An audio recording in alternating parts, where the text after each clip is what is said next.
జరిగింది. దాన్ని కప్పిపుచ్చేందుకు మరో తప్పు చేశారా? స్టేషన్లో ఖాకీల కనుసన్నల్లో కస్టడీలో ఉన్న నిందితుడు మాయమైతే ఆ గుట్టును ఇంతకాలం ఎలా దాచగలిగారు? ఇద్దరు నిందితులతో జరగాల్సినటువంటి పంచనామాను రాత్రికి రాత్రే మార్చి ఒక్కరినే కోర్టుకు పంపి చేతులు దులుపుకున్న దీని వెనుక అసలు రహస్యం ఏంటి? భద్రాచలం ఎక్సైజ్ స్టేషన్లో జరిగిన ఈ వ్యవహారం ఇప్పుడు ఎక్సైజ్ శాఖలో పెను తుఫాన్ సృష్టిస్తోంది. సిఐ స్థాయి అధికారి తలకిందులు చేసినటువంటి ఈ హై వోల్టేజ్ డ్రామా ఆగస్టు మొదటి వారంలో జరిగిన ఆలస్యంగా వెలుగులోకి వచ్చి ఇప్పుడు ఎవ్వరింట్లోనూ నిద్ర లేకుండా చేస్తోంది.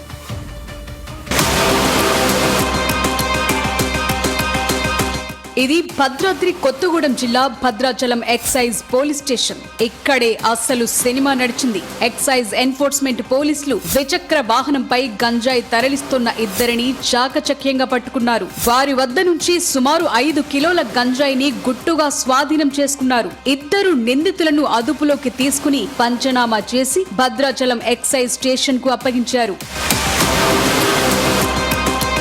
కానీ అస్సలు సస్పెన్స్ అక్కడే మొదలైంది. స్టేషన్ మెట్లెక్కిన ఆ ఇద్దరు నిందితుల్లో ఒకడు తెల్లారేసరికి ఆ స్టేషన్ గోడలు దాటి పరారయ్యాడు. కస్టడీ నుంచి నిందితుడు పారిపోతే గుండెల్లో రైళ్లు పరిగెత్తాలి. వెంటనే ఉన్నతాధికారులకు సమాచారం ఇవ్వాలి, ఎఫ్ఐఆర్ కట్టాలి. కానీ ఇక్కడ కాకిలు మాత్రం వేరే ప్లాన్ అమలు చేశారన్న ఆరోపణలు వినిపిస్తున్నాయి. విషయం బయటకు పొక్కితే పరువు పోతుందనుకున్నారో ఏమో. ఆ తప్పును కప్పిపుచ్చుకునేందుకు మరో పెద్ద తప్పుకు తెరలేపారు. ఇద్దరు నిందితులతో చేయాల్సిన పంచనామాను రాత్రికి రాత్రే మార్చేశారు. ఒక్కరినే పట్టుకున్నట్టు సృష్టించి కేవలం ఆ ఒక్కడిని మాత్రమే కోర్టులో రిమాండ్ కు తరలించారు. ఎఫ్ఐఆర్ లోనూ అంకెలు పేర్లు మార్చేసి గుట్టుగా కానిచ్చేశారు. కానీ పాపం పండింది. నిందితుడు పారిపోయిన గుట్టు రట్టు కావటంతో ఎక్సైజ్ శాఖలో ఒక్కసారిగా ప్రకంపనలు రేగాయి.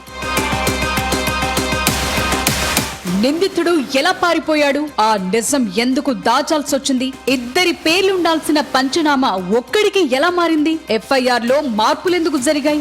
ఈ ప్రశ్నలకు సమాధానం దొరక్క ఉక్కిరిబిక్కిరవుతున్న ఉన్నతాధికారులు రంగంలోకి దిగి సిఐ స్థాయి అధికారి వ్యవహారంపై లోతైన అంతర్గత విచారణ జరిపారు. పంచనామా నుంచి రిమాండ్ వరకు జరిగిన ప్రతి అడుగును జల్లెడపట్టి అసలు నివేదికను నేరుగా కమిషనరేట్ కు పంపినట్లు తెలుస్తోంది. మరి ఈ హై వోల్టేజ్ డ్రామాలో తప్పు చేసిన ఆ పెద్ద తలకాయలపై ఎక్సైజ్ బాసులు ఎలాంటి చర్యలు తీసుకుంటారన్నది ఆసక్తికరంగా మారింది.